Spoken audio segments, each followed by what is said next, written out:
What's up, dudes? It's Chad here at BarryBigPlumsFishing, and as requested and as promised, here is the video, my top 10 trout flies for small still water trout. Now, these are the top 10 flies that I have used through 2021 and caught me the most fish. They're the 10 flies that I turn to. I could actually quite happily just fish these flies all year, these 10, and I'd be quite happy. I've chosen not to include stalking bugs because, let's be honest, that would be basically a list just full of Martin Williams flies, because he creates the best stalking bugs on the market by far. So I hope you enjoy it, guys, and hopefully you get something out of it. These are my top 10 flies. I hope you enjoy the video. Okay, guys, here we have in at number 10 is a candy fab or blob in size 14. I'm not a massive fisher of blobs, if I'm completely honest. I know the expression is yobs were blobs, is it not? But for me, this is good as an attractor fly. If I'm fishing two natural nymphs like dullbacks or crunchers, something like that, often I put this on the point or on the dropper just to draw the fish in, and they will quite often, they'll end up taking my natural flies opposed to the blob. But it is a really good attractant. And I find the size 14, I tend to get more takes than going with the big size 8s and size 10s. So yeah, I only really fish one blob, guys, and if I do, that's the one that I use. It is the Candy Fab. I believe Ian Barr supplies them. Very good pattern, and it really increases my catch rate with naturals too. Okay, dudes, in at number 9, you have a dullback. You can get these in all different sizes, with and without beads, flashback, all sort of different variants. It's such a versatile fly because in the summer and in the spring, it looks like so many different things that live in the water. It looks like small buzzers, it looks like small nymphs, all sorts of different things. You can literally work this back really slow, a small dullback on the size, on a floating line, and you can get fish that way. You can fish it in teams on a washing line. You can fish it in teams and just drift it around in the wind. But the dullback, you can use crunchers, you can use snatchers, but in the main, I think the most versatile fly, and a fly which I tend to turn to when it gets tougher in the spring and in the summer, is the dullback. Probably one of the best naturals you can have in your box, and you can do so many things with it. So I had to make the pick out of snatchers, crunchers and dullback, so I went for the dullback because in honesty it's the one that I reach for more often than not. Okay, guys, in at number 8 you have the Apps bloodworm. I've put two different colours on here, the yellow or the amber and the red. To be honest, I tend to fish these in a team of 2. That's one of the reasons that I have put these both in. I tend to fish this on the point and the yellow on the dropper. I think the yellow Apps tends to attract the more recently stocked fish. They're so versatile. You can fish these in so many different ways. You can literally lift and draw and let the legs kind of flutter as they fall through the water column, and that tends to really get smashing takes as you finish your drawing. That sinks down. You can figure of 8 them back, you can drift them in the wind, and you can even really strip them back on an intermediate line. I've seen some really good success with people literally pulling these back at a rate of knots in the summer months as well. So they're not just a winter pattern. I think they work better slower in the winter, but you can really get an aggressive take on these, you know, if you really kind of strip them back in the water. I just think with small still waters, the way the legs move, they're so enticing to stock trout. If I was going to pick just the one colour, I would have gone with the red on its own. I tend to go with the amber one if I fish 2, and that's always on the dropper. But a very good pattern. I've had lots of fish. You saw me catch that 8 or 9 pounder at Lechlade using exactly this tactic as well. Very good pattern, guys. Apps bloodworm absolutely should not be outside anyone's fly fishing box. It is such an effective and versatile pattern. You can strip it, you can tweak it, and you can crawl it back, or you can drift it. So many applications, guys, and one of the first things that I've really been using out my fly box, and I've kind of got into using them in the last year. Okay, dude, you have number 7, which is a size 14 red hollow cheeked buzzer. I've really got into buzzer fishing the last year. It kind of clicked with me. You've seen quite a few videos on my channel, and this little buzzer here, the size 14 red hollow cheek buzzer, is the buzzer that's caught me the most trout when fish are feeding near the top. I often fish them in the team. This is normally my top dropper. I seem to always catch on the top dropper when the fish are feeding just under the surface, or I have a heavier just a plain black buzzer on the point fly and just let it drift around in the wind. I think generally I like fishing size 14s and size 12 buzzers. Works really well for me. The main trick with buzzers, like with anything guys, is literally do not move them. Let the wind do it. You know, as soon as you start moving them, they're not sitting naturally, and the trout quite often will ignore them. Buzzer fishing for me, I say it's in my top 10 now, simply because this year I've been doing it so much, and as soon as we're in sort of March, April and May, that's going to be pretty much the only way I'm going to be fishing for those 3 months, because when it's spring, it's probably the most effective tactic that you can use for still water trout. Even reservoirs, too small still waters, it's so effective. When they're on buzzers, there's nothing else like it. So it's definitely my top 10, even if I only generally use them for those 3 months. I don't use them much in the winter, but in the springtime, this little size 14 buzzer really does the business for me. Okay guys, number 6. I was always going to pick sort of a natural nymph for one of my top 10, because it could actually be pheasant tail as much as it could be hare's ear, because I don't think it matters that much in small still water. As long as you've got sort of a plain nymph, you could interchangeably put in several different nymphs here. But I think the hare's ear is so good because it looks a little bit like everything, but also absolutely like nothing. So what I mean is, when it's in the water, it could be mistaken for so many different nymphs in the water, but it doesn't target any one specific thing. It can kind of, it's a law of averages fly, you know. It looks like so many different things when it's in the water that there's a good chance the trout are going to take this fly. And that's why I like the hare's ear over the pheasant tail and some other things. I know pheasant tails can be used, can be mistaken for small damsels or small pin fry as well.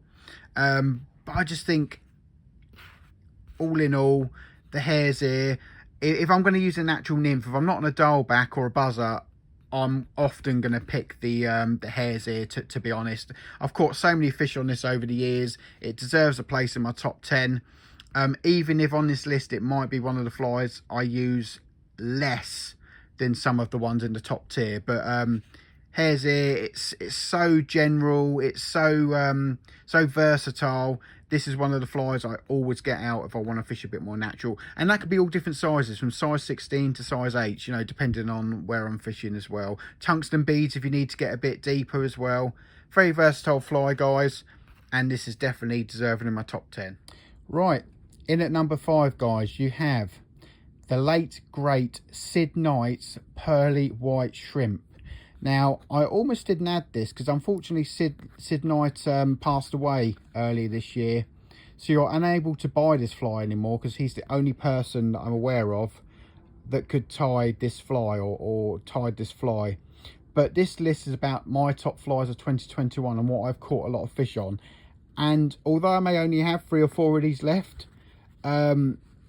I've caught loads of fish on it. It's very, very good, especially in clear water as well. It really shows up in clear water. He wrapped it in lead as well, so it sinks like a bomb. And it's really good. Places like Chalk Springs and Rockbourne, I've had some really good success with this fly, you know. It's really versatile. The trout seem to really like it in that clear water as well. Just unfortunately, I have only got a couple more of these, so if I get them in the tree, I will certainly be climbing that tree to retrieve them. But Sid Knight is one of the greatest of our era. He made flies like no one else, and will be sadly missed in the community. But this bright white chomper or shrimp, which I discovered on a Totally Awesome Fishing show actually, when they were fishing Church Paddock and a couple of other places, but it's been very good for me this year. One of my highest success rate flies in the clear water venues out in Hampshire, and I will continue to use it until I lose them all. Number 4, we have one of my ultimate winter flies, the black rubber leg daddy long legs from Fulham Mill. Now you can get all different black rubber leg daddies from various different places, but to be honest, the reason I like Fulham Mill is because I could catch 100 fish on this fly and it will not fall to pieces. They've got really robust fly ties there for Fulham Mill, and this is just so successful in the winter months on an intermediate line or a long floating line. Had loads of fish at Tenterden Trout Water using a black rubber leg daddy. The last couple of trips to Spring Hill, I've had a lot of fish on a black rubber leg daddy. It is just so effective. You can, I find if you literally figure of 8 this back, It's absolutely devastating to rainbows. I've actually caught a few brown trout over the years on this exact fly here too. Something about those legs when they wibble, a bit like the Apps bloodworms. They really, really do entice a savage take from the trout. Again, full in meal, very robust, and yeah, I highly recommend this particular brand of black rubber-legged daddy. Right, here we go, guys. You have a single hook black snake fly, which is a 2-inch snake, slightly smaller than some of them that you see. Now, I almost never added this because there's a bit of a stigma around snakes, and I was sitting there thinking, oh, shall I add that to my my video, because people say, oh, using snakes. But this video is about what catches me fish and what are the flies that have caught me a lot of fish over the last year. And this fly does catch fish. Well, I say fly, it's a lure, isn't it? It's basically a fry imitation. The most important thing here is that it's a single hook. If you have a double hook here, you can actually really mangle up fish. If they get hooked and lost, I've seen fish where I've caught them and I've had this second hook stuck in their back as well as that in their mouth. So it really isn't particularly great for the fish with double hooks. And to be honest, in my limited experience, when a trout takes this fly, they always go for the back end. So I've never had a problem with hooking trout with just a single hook in the back of this snake. So I can highly recommend, if you're going to buy a snake, always buy the single hook ones, guys. It really makes a difference to the welfare of the fish, which sounds funny when you're catching them, but no one wants to fish to get lost and die just needlessly because there's a second hook in that fly. Anyway, guys, this for me is a very good lure. It's not quite as successful for me as the black leech, because that is the ultimate lure for me. But this, if you crawl it back on an intermediate line or a long floating line, it seems to always take the really big predatory fish, and the takes on these things are absolutely savage. There's something about the snakes, when they hit it, they really try and demolish it. It's a very effective pattern. Can be a little bit hard to cast when all them fibers get wet if you're using a lightweight rod. Bear that in mind. But this, if I'm not using a leech and I want to use a lure, this is generally the one that I want to be using. And black as well, because I think black stands out in more varieties of watercolour than white does. A very effective pattern. And I've got to be honest, I have used it a bit over the last year and it's caught me a lot of fish. So it's on the list because it works. Here you have it, guys. The Martin Williams Black Leech. I've been quoted as saying, and I stand by this statement, if I had a fly box and was only allowed to use one lure 365 days a year, I would pack this lure into my box. This is my most successful lure I have used the last few years. And to be honest, I don't even use cat's whiskers anymore. I don't really use white flies. This has a higher success rate for me than any other lure I've tried. And I've tried a lot. You've seen my videos. You know I use a lot of different gear, a lot of different flies. Just success rate lure fishing, there is no fly out there which gets me as many hookups as the black leech. To be honest, it's one of the first things I reach out my fly box. And if you go to Martin Williams' website, this fly, as soon as it's stocked, it literally sells out. It is so effective. Sometimes something is just that darn good that the hype is real. And as far as lures go, I do not think there is a better lure on the market today than the Martin Williams Black Leech. It's caught me hundreds of fish over the last couple of years. Last year, you know, I cannot think of a lure which has given me a better success rate. I highly recommend this, and this is one of the first things that I reach for in my fly box. To be honest, this is probably my most used fly, just because I have so much faith in it. But it narrowly misses out in this #1 spot, and we'll get to that now. Alrighty, folks, in the #1 spot is the Blue Flash Damsel from Fulling Mill. This fly may have caught me, in a career as a fly fisherman, more fish than anything else. As I've already stated in the Fulling Mill Black Rubber-Legged Daddy, this is a very robust fly. I have legitimately caught 100 trout on the same Blue Flash Damsel. It's very robust. It doesn't fall to pieces. And why it's so good for me is it is natural enough that you can fish it nice and slow and catch brown trout with it. there's just enough blue in the tail, just a couple of strands there, that this blue flash damsel catches the sunlight and has just enough attractant to it to make those fish really want this fly. But there's nothing scary about it that's going to put those fish off taking this damsel as well. There are flashier damsels on the market with orange in them, green in them, blue in them, purple in them, and they work very well on recently stocked fish.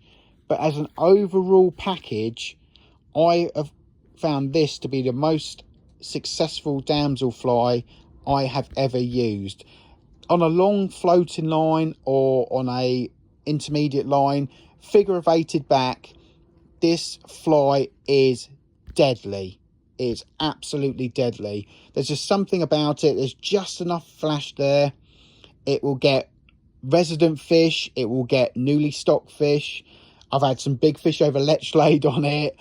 You know, I might reach for the leech a little bit more readily because I'm after stockfish on that particular day. But consistently, if I don't know a venue, this will be the fly that I tie on my leader. It is, and my friend Chris fishes it. You've seen Chris in some of my videos. My friend Chris rates this fly as well. You can fish it in a team as the point fly. It's not too heavy that it sinks. You know, literally, like, you know, and you're dragging the bottom all the time, but it's heavy enough that you're not fishing the top couple of feet of water as well, as long as you slow your retrieve down. It is my best fly of the last, probably, I wouldn't even say last year, this is probably my best fly of the last 5 years I've been fly fishing. I have caught so many fish, numerous amounts of fish on this fly. It's on the Fully Mill website, guys. If you pick up a couple, I guarantee you can catch 100 fish on this and it will not fall to pieces. And it will work at every venue that you fish. By far the best fly probably I've ever used. That's my new opinion, guys. That's my number one. And I hope you enjoyed the video and found it informative.